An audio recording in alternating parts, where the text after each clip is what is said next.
Welcome to JRF zone में आप सभी का स्वागत है फ्रेंड्स। हम सभी यूजीसी नेट पेपर 1 को कवर कर रहे थे। पेपर 1 में पीपल डेवलपमेंट एंड एनवायरनमेंट को डिस्कस कर रहे थे। आज की वीडियो में हम नेचुरल रिसोर्सेस को कवर करेंगे कि प्राकृतिक संसाधन क्या होते हैं, और प्राकृतिक संसाधन में विंड एनर्जी अर्थात पवन ऊर्जा को भी कवर करेंगे। कल की वीडियो आपने देखी होगी तो आप समझ पाए होंगे। कल हम न्यूक्लियर पोल्यूशन से संबंधित वीडियो आपके सामने लेके आए थे। न्यूक्लियर पोल्यूशन के साथ साथ उसमें हम न्यूक्लियर एनर्जी को भी कवर कर लिए थे। तो न्यूक्लियर एनर्जी को आप वहां से पढ़ लीजिएगा और विंड एनर्जी को यहाँ से पढ़ लीजिएगा। तो आइए आज के सेशन की शुरुआत करते हैं और समझते हैं कि प्राकृतिक नेचुरल रिसोर्सेज क्या हैं और नेचुरल रिसोर्सेज में विंड एनर्जी क्या है, इसका क्या रोल है, इससे किस प्रकार के सवाल हमसे एग्जामिनेशन में पूछे जाते हैं। इसकी शुरुआत हम नेचुरल रिसोर्सेज से कर रहे हैं कि प्राकृतिक संसाधन क्या होते हैं। प्राकृतिक संसाधन ऐसे कंपोनेंट होते हैं, ऐसे पदार्थ होते हैं जो कि हमें क्या होते हैं, प्रकृति द्वारा प्रदत्त होते हैं। प्रकृति द्वारा प्रदत्त होते हैं, ऐसे सब्सटेंसेस होते हैं, ऐसे मटेरियल्स होते हैं जो कि नेचर में पाए जाते हैं, प्रकृति द्वारा प्रदत्त होते हैं, जो कि हमारी लाइफ के लिए इसेंशियल हुआ करते हैं, ह्यूमन एक्टिविटीज के लिए इसेंशियल हुआ करते हैं। जैसे पानी हो गया, एयर हो गई, मृदा हो गई, पौधे हो गए, मिनरल्स हो गए, खनिज हो गए, ये सभी क्या हैं, ये सभी नेचुरल रिसोर्सेस हैं जिसको हम अपने हिसाब से उपयोग करते हैं। अगर नेचुरल रिसोर्सेज को हम कैटेगराइज करें तो ब्रॉड लेवल पे इनको हम दो भागों में डिवाइड कर सकते हैं। एक को रिन्यूएबल एनर्जी के रूप में जाना जाता है या रिन्यूएबल सोर्स रिसोर्सेज के रूप में जाना जाता है। दूसरे को नॉन रिन्यूएबल रिसोर्सेज के रूप में जाना जाता है।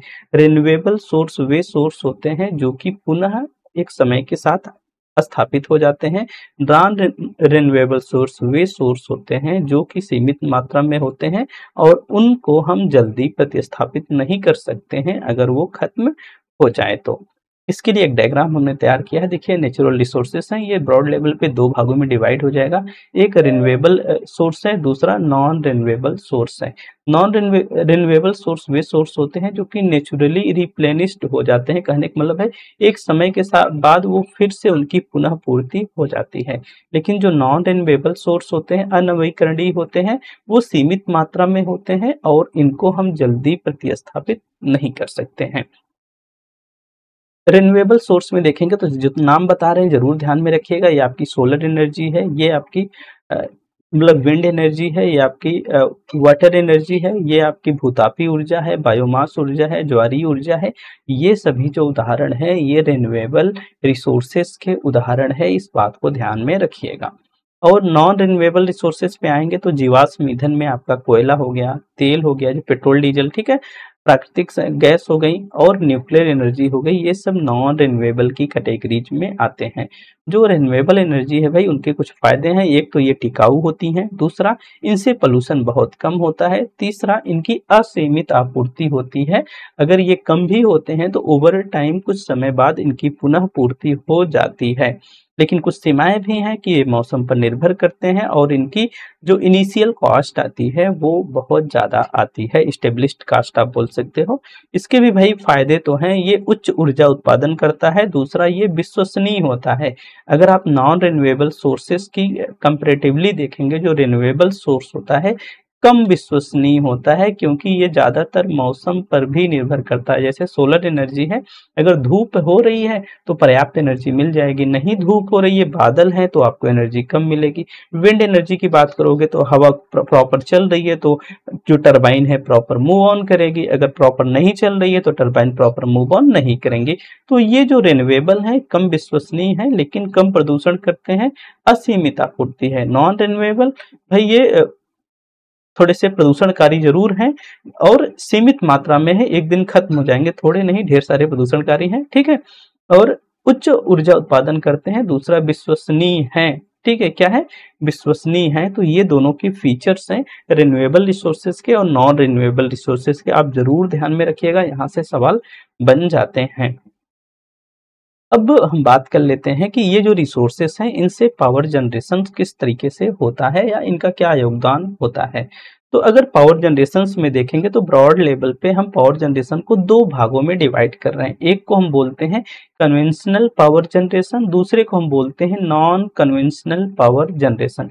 पहले बात करते हैं कन्वेंशनल पावर जनरेशन की। जो कन्वेंशनल पावर जनरेशन है वो रिलाइज करता है नॉन रिन्यूएबल सोर्सेस से, मतलब ऐसे सोर्सेस से रिलाइज करता है जो कि सीमित मात्रा में होते हैं, उनको हम जल्दी प्रतिस्थापित नहीं कर सकते हैं। जैसे फॉसिल फ्यूल्स हो गया, कोयला हो गया, ऑयल्स हो गए, नेचुरल गैस हो गई और न्यूक्लियर एनर्जी। जो कन्वेंशनल पावर जनरेशन है इन पर निर्भर करता है, फॉसिल फ्यूल्स पे, जीवाश्म ईंधन पे, कोयला, oil, natural gas and nuclear energy पे फोकस करता है। और जो नॉन कन्वेंशनल पावर जनरेशन होते हैं ये रिलाइज करते हैं रिन्यूएबल सोर्सेस से, ठीक है, जैसे solar, wind, hydro, geothermal and biomass energy पे या बायोमास के सोर्सेस पे ये रिलाइज करता है जो कि असीमित मात्रा में है और ये एक समय के साथ पुनः फिर से प्रतिस्थापित स्थापित हो जाते हैं, ठीक है। लेकिन अगर आप देखेंगे हमने नॉन रिन्यूएबल सोर्सेस में आपको बताया कि ये जो सोर्सेस होते हैं ये ज्यादा विश्वसनीय होते हैं। दूसरा कि ये ज्यादा एनर्जी भी जनरेट करते हैं, ज्यादा एनर्जी भी क्या करते हैं, जनरेट करते हैं। तो वही बात यहाँ पे लिखी गई, the primary source of the electricity generation in India is the thermal power, ठीक है। तो most of the power generation होता है वो किससे होता है, थर्मल पावर के माध्यम से होता है। और ये थर्मल पावर एनर्जी जनरेट होती है coal based thermal power plant की हम बात कर रहे हैं। जो कोयला से संचालित पावर प्लांट्स है उससे सबसे ज्यादा एनर्जी जनरेट होती है, अप्रॉक्सीमेट 45% के आसपास। एकदम एग्जैक्ट तो हम नहीं है, देखना पड़ेगा डाटा, ठीक है। 45% के आसपास हम coal based thermal power plant से बिजली जनरेट करते हैं। अगर हम आगे चलें तो ये देखिए भारत में बिजली उत्पादन का एक हमने टेबल यहाँ पे डिनोट कर दिया। हाँ, 45.3% कोल से बिजली जनरेट होती है, जिसको थर्मल पावर कोल जनरेशन से बिजली जनरेट करने की बात होती है, ठीक है। 2025 का डाटा है, 31 मार्च 2025 का। लिग्नाइट से 1.4, गैस से 5.2, डीजल से तो बहुत कम 0.1, हाइड्रो से आपकी 10.0% और विंड, सोलर एंड अदर से आपकी कितनी हो जा रही है, 36.3, न्यूक्लियर से 1.7% बिजली हम जनरेट करते हैं। तो इतना डाटा ना याद रखिएगा, लेकिन कोल से थर्मल पावर क्योंकि सबसे ज्यादा है इसको ध्यान में रखिएगा। और ये जो रिन्यूएबल सोर्सेज से बिजली जनरेट हो रही है इसको ध्यान में रखिएगा, 36.3% इससे बिजली जनरेट हो रही है। एक दूसरा टेबल है यहाँ पे और ज्यादा इसको एलिमिनेट कर दिया गया है कि भाई कहाँ कहाँ से कितनी बिजली जनरेट हो रही है, ठीक है। तो इसको आप देख लीजिएगा, यहाँ से सोलर से देखेंगे तो 22.2% बिजली कुल मिला के यहाँ से जनरेट होती है। और कोल को देखेंगे तो 45.3%, जो कि सबसे ज्यादा है। तो आपसे अगर सवाल इस तरह की पूछे, अनेक संभावनाएं होती हैं। भारत में सबसे ज्यादा बिजली उत्पादन का सोर्स क्या है, तो आप बोलिएगा thermal power coal based generation है, ठीक है। तो जहाँ से सबसे ज्यादा बिजली उत्पादित होती है। तो ये बातें आप इतनी बातें ध्यान में रखिएगा, बाकी आपका काम हो जाएगा। नेक्स्ट ऑन हम बात करने चल रहे हैं विंड एनर्जी। विंड एनर्जी आपकी किस कैटेगरीज में आएंगी, विंड एनर्जी आपकी रिन्यूएबल कैटेगरीज में आएगी, रिन्यूएबल रिसोर्सेज के कैटेगरीज में आएगी। नवीकरणीय ऊर्जा या नवीकरणीय संसाधन का एक भाग है कौन, पवन ऊर्जा। तो हम पवन ऊर्जा की बात करने चल रहे हैं। कल की वीडियो में हमने न्यूक्लियर एनर्जी की बात कर ली थी, इस बात को ध्यान में रखिएगा। तो आइए हम देखते हैं पवन ऊर्जा क्या है। पवन ऊर्जा, भाई पवन चलती है, हम सभी महसूस करते हैं ना, हमको हवा लगती है तो हवा में अपनी एक गति होती है, उसी गति को उपयोग करके हम टरबाइंस को मूव कराते हैं। जब वो टरबाइन मूव करती है तो टरबाइन मूव करने से बिजली उत्पन्न होती है, टरबाइन के मूव करने से बिजली उत्पन्न होती है। पवन में उपस्थित, हवा में उपस्थित गतिज ऊर्जा को इस्तेमाल करके हम पवन टरबाइनों को चलाते हैं और टरबाइनें चलती हैं तो हमें बिजली उत्पन्न करके देती हैं। जो हवा होती है वो टरबाइनों के पंखों को घुमाती है और जनरेटर क्या करता है, बिजली पैदा करता है। ये जो बिजली होती है चाहे ग्रिड में अथवा बैटरियों में संचित कर ली जाती है, जिसको हम उपयोग में ले आते हैं, ठीक है।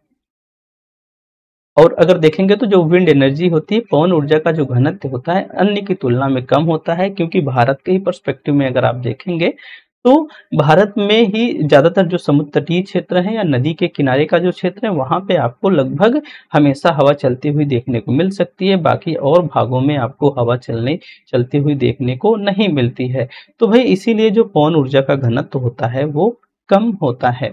विंड एनर्जी के फायदे क्या हैं? एक तो भाई सबसे अच्छा फायदा यही है, क्लीन एंड आपको रिन्यूएबल एनर्जी मिलती है, ठीक है, साफ और स्वच्छ हवा हमको मिलती है, एनर्जी मिलती है, कोई प्रदूषण नहीं होता है। दूसरा, कॉस्ट इफेक्टिव भी होती है, पंखे लगा दिए जाते हैं, हवा आती है अपने मन से और वो उसको चलाती है और नीचे से जो जनरेटर लगा होता है वो बिजली उत्पन्न करता है, स्केलेबल होती है, ठीक है। विविध उपयोग होता है भाई, हम इनको बड़े पवन फार्म या छोटे घरेलू टरबाइन के रूप में भी लगा सकते हैं। कुछ चैलेंजेज है जिनको आपको ध्यान में रखना, एक तो ये इंटरमिटेंट होती हैं। इंटरमिटेंट का मतलब है कि अनियमित होती हैं, हवा की उपलब्धता पर निर्भर करती है।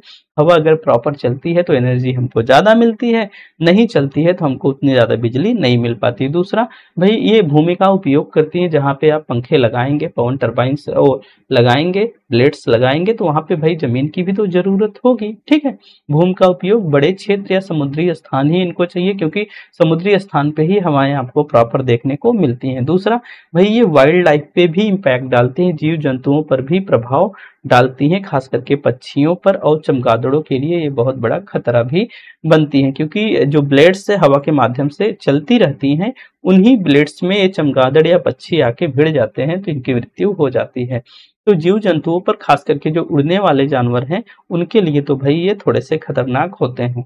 अगर इनको ऊर्जा के उत्पादन में अग्रणी देश देखेंगे तो चाइना है, अमेरिका है, जर्मनी है, फिर भारत का नंबर आता है, ठीक है। ये सब विंड एनर्जी को बहुतायत उपयोग में ले आते हैं। एक टर्म होता है विंड मिल, ठीक होता है, क्या होता है? विंड मिल, जिसको हम पवन चक्की बोला करते हैं। विंड मिल भी एक प्रकार की संरचना होती है, एक प्रकार का स्ट्रक्चर होता है, जो कि हवा की जो ऊर्जा होती है उसको मैकेनिकल पावर में कन्वर्ट कर देता है, पावर में नहीं, बिजली में नहीं, ठीक है, इलेक्ट्रिसिटी में नहीं। जो हवा की ऊर्जा होती है उसको वो मैकेनिकल एनर्जी में कन्वर्ट कर देता है, जिसको हम उपयोग करके क्या करते हैं, अनाज पीस सकते हैं, पानी निकालने के लिए उपयोग में कर सकते हैं, या तमाम प्रकार के कार्य होते हैं जिनको हम उपयोग में ले आते हैं, ठीक है। अब ये इनका जो मुख्य भाग होता है भाई, इसमें ब्लेड्स लगे होते हैं जो कि हवा के माध्यम से घूमते हैं, शाफ्ट और गियर्स लगे होते हैं जिनके माध्यम से चक्की क्या करती है, मशीनरी के जो पत्थर की चक्की होती है वो मूव ऑन करती है, और फिर भाई जो अनाज वगैरह है वो उसको पीस लिया जाता है। उपयोग में भाई गेहूं, मक्का, ये सब पीसना, आटा उत्पादन, सिंचाई के लिए पानी पंप का भरना, ठीक है। और ऐतिहासिक व्यवस्थाओं में देखेंगे लकड़ी काटना या तेल निकालना जैसी प्रथाएं भी विंड मिल के माध्यम से की जाती थी। तो विंड मिल, जानते रहिए कि हवा की जो ऊर्जा होती है उसको इलेक्ट्रिसिटी में नहीं, उसको मैकेनिकल पावर में कन्वर्ट करती है। नेक्स्ट ऑन है offshore wind power. Offshore wind power क्या है भाई? ऑफशोर विंड पावर एक प्रकार की, समझ लीजिए, ऑफशोर पवन ऊर्जा ही होती है, ठीक है। तो ये समुद्र या बड़े जलाशयों में पवन टरबाइन लगाकर बिजली उत्पन्न करती है, जहां हवाएं जमीनी हवाओं से अधिक तेज और स्थिर होती है, ठीक है।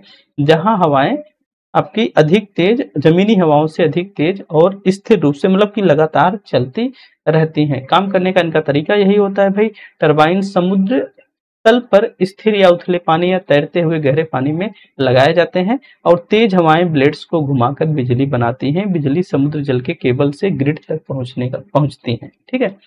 तो इसका फायदा ये होता है भाई, आप कहेंगे विंड जो वहां पे आप शुरुआत में बताएं वो क्या था भाई? उस पे क्या था कि वो जमीन को खर्च करती थी, आपकी उपयोगी जमीन को भी खर्च करती थी। यहाँ पे क्या है, एक तो इनकी इफिशियंसी ज्यादा है, ठीक है। दूसरा, ये भाई लैंड को यूज नहीं करती हैं। क्या करती हैं? लैंड को यूज नहीं करती हैं, इसलिए हम इसको देख सकते हैं, ठीक है। इसलिए इसको हम देख सकते हैं, और उससे वे थोड़ी सी डिफरेंट भी हुआ करती हैं।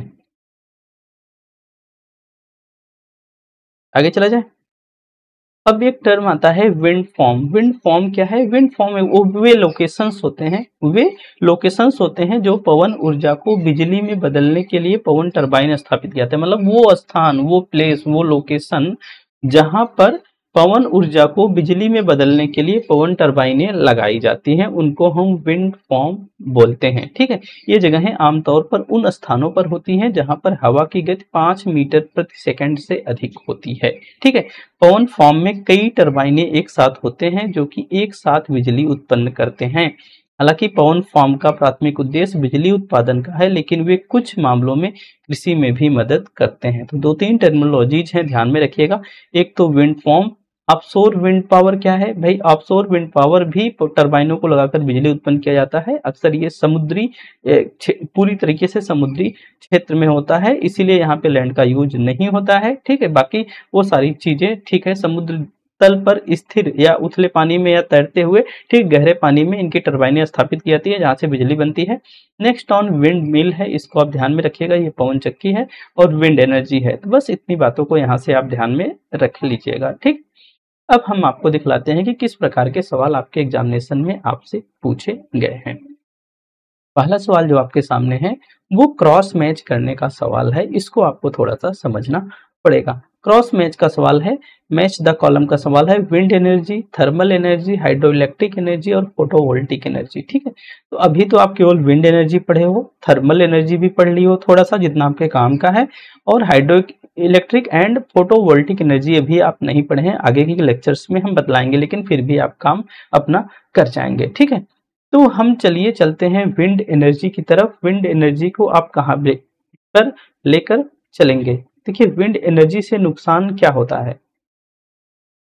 विंड एनर्जी से एक टर्म दिया गया है, पक्षियों और चमगादड़ों के लिए खतरनाक होते हैं। भी हमने पढ़ा, जो विंड एनर्जी होती है, विंड एनर्जी आपके पक्षियों और चमगादड़ों के लिए क्या खतरनाक होती है, उनके लिए, ये वाइल्ड लाइफ के लिए खतरनाक होती है। ठीक है, अब दूसरे पे चलते हैं। हमने पढ़ा है कि फोटोवोल्टिक एनर्जी, जो सोलर एनर्जी होती है, वो फोटोवोल्टिक सेलों के माध्यम से बिजली जनरेट करती है। तो हम फोटोवोल्टिक एनर्जी को किसके साथ लेके चले जाएंगे? फोटोवोल्टिक एनर्जी को हम लेके जाएंगे विषैले कचरे उत्पादन के साथ। क्यों लेके जाएंगे? क्योंकि वैसे आप कहेंगे जो फोटोवोल्टिक सोलर एनर्जी होती है वो तो बहुत स्वच्छ होती है। हाँ भाई, होती तो जरूर स्वच्छ है, लेकिन जब फोटोवोल्टिक सेलों का निर्माण किया जाता है या जो पैनल्स बनते हैं, पैनल को जब मैन्युफैक्चर किया जाता है और जब पैनल आपके खराब हो जाते हैं, जब उसको डिस्पोजल किया जाता है, ठीक है, उस दौरान भाई ये विषैले कचरे का उत्पादन करते हैं। अब हम चलते हैं आप सब किसकी तरफ? हाइड्रो इलेक्ट्रिक एनर्जी की तरफ लेके चल के। हाइड्रो इलेक्ट्रिक जो एनर्जी होती है वो किस तरफ जाएगी? वो भाई हाइड्रो इलेक्ट्रिक एनर्जी जब आप लगाएंगे, कहाँ लगाएंगे भाई? नदियों पे लगाएंगे, जहाँ पे बांध है, जहाँ पे पानी है, तो जो तटवर्ती वनस्पतियां होती हैं उनकी हानि हो जाती है। ठीक है, और जो थर्मल एनर्जी होती है, थर्मल एनर्जी आपकी किस पे बेस्ड है? कोयले, मतलब कि फॉसिल फ्यूल्स पे बेस्ड है। तो भाई ये ग्रीन हाउस गैसों का उत्सर्जन करती है, ग्रीन हाउस गैसों का एनर्जिट करती है। जो 45.3% आपने देखा भी, ये कोल बेस्ड है। तो कोल बेस्ड जो एनर्जी जनरेट होती है वो ग्रीन हाउस गैस से भी वहां से जनरेट होती हैं। इस प्रकार से आप क्वेश्चंस को अटेम्प्ट कर सकते हैं। पहला आपका गया है कहाँ पे? तीसरे पे, दूसरा गया है पहले पे। पहला गया है तीसरे पे, दूसरा गया है पहले पे, और तीसरा जो गया है, तीसरा गया है कहाँ पे? दूसरे पे। तीसरा गया है दूसरे पर। इस हिसाब से चौथा विकल्प इसका राइट आंसर बन जाएगा। इस सवाल देखिए अक्टूबर 2022 में आपसे पूछा भी गया है। अब ये फोटोवोल्टिक पीवी की बात कर रहा है। भाई जो एनर्जी यहाँ से जनरेट होती है ये रेन्यूएबल तो होती है, मगर ये इन्वायरमेंटल फ्रेंडली के साथ साथ में जब इनको मैन्युफैक्चर किया जाता है या उसको जब डिस्पोजल सोलर पैनल्स का होता है, तो ये जो वेस्टेज क्रिएट करती हैं वो वेस्टेज खतरनाक होते हैं। ठीक है, नेक्स्ट विंड फॉर्म क्या है? विंड फॉर्म क्या है? अभी अभी हमने पढ़ा विंड फॉर्म क्या होते हैं। एक प्रकार के स्थान होते हैं जहां पे पवन ऊर्जा को स्थापित किया जाता है। ऐसे जान लीजिए, हमने पढ़ा कि वे स्थान जहां पे 5 मीटर पर सेकंड से अधिक हवाएं चलती है वहीं पे इनको स्थापित किया जाता है। पवन ऊर्जा उत्पादन के संभावित स्थान होते हैं, ये भी बात सही है। वे स्थान जहां हवाएं अच्छी कृषि पद्धतियों में मदद करती हैं, बिजली पैदा करने वाले पवन जनरेटरों का जमावड़ा हो सकता है। ठीक है, तो आइए इसके आंसर की तरफ लेके चलते हैं। अगर आप देखेंगे तो पवन फॉर्म को देखेंगे तो पवन फॉर्म के लिए देखिए, अगर यहाँ पे आपको अलग अलग विकल्प दिए गए होते तो जैसे कि 1 2 3 सही है, 2 3 4 सही है, या 4 5 6 सही है, कुछ इस तरीके से अगर दिया गया होता तो हम एक दो विकल्पों पे जा सकते थे। यहाँ पर भी जा सकते थे, यहाँ पर भी जा सकते थे, ठीक है, यहाँ पर भी जा सकते थे, लेकिन यहाँ पे आपको मोस्ट एप्रोप्रिएट आंसर की तरफ जाना है। ये भी मार्च 2023 में एग्जामिनेशन में सवाल आया हुआ है। तो पवन फॉर्म क्या है भाई? बिजली पैदा करने वाले पवन जनरेटरों का जहां जमावड़ा होता है उनको हम क्या बोलेंगे? पवन फॉर्म बोलेंगे, विंड फॉर्म बोलेंगे। ठीक है, तो इस बात को ध्यान में रखिएगा, यहाँ से आप थोड़े कंफ्यूज जरूर होंगे। ठीक है, large concentration of wind generators producing electricity, इसका ये राइट आंसर होगा। आपको मोस्ट अप्रोप्रिएट आंसर की तरफ जाना है, ठीक है, मोस्ट अप्रोप्रिएट आंसर की तरफ जाना है, तो इसका राइट विकल्प 4 हो जाएगा। नेक्स्ट आना है, which sectors contributes maximum to the India total electricity production, ठीक है, कौन सा क्षेत्र भारत में कुल विद्युत उत्पादन में अधिकतम योगदान करता है? तो आपने अभी भी पढ़ा वो कौन सा सेक्टर होता है, फॉसिल फ्यूल्स के माध्यम से जनरेट होता है, लगभग 45.3% थर्मल सेक्टर होता है। ये भी देखिए 2023 में सवाल पूछा गया है। नेक्स्ट ऑन चलते हैं, दो स्टेटमेंट दिए गए हैं, wind energy has a high energy density, पवन ऊर्जा में उच्च ऊर्जा घनत्व होता है। आपने अभी पढ़ा कि पवन ऊर्जा में लो एनर्जी डेंसिटी होती है, ये बात तो गलत हो जाएगी भाई। Wind energy is the intermittent source of energy, ऊर्जा का एक अंतरायिक स्रोत होता है, तो सही बात है ये, ठीक है। अर्थात जो पहला स्टेटमेंट है वो इनकरेक्ट है और दूसरा स्टेटमेंट करेक्ट है।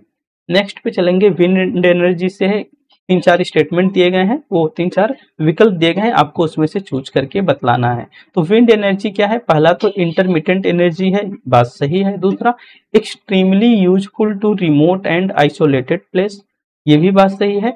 Does not depend upon the weather, ये बात गलत है भाई, ये वेदर पे डिपेंड होते हैं। इज अ क्लीन एनर्जी, ये भी बात सही है।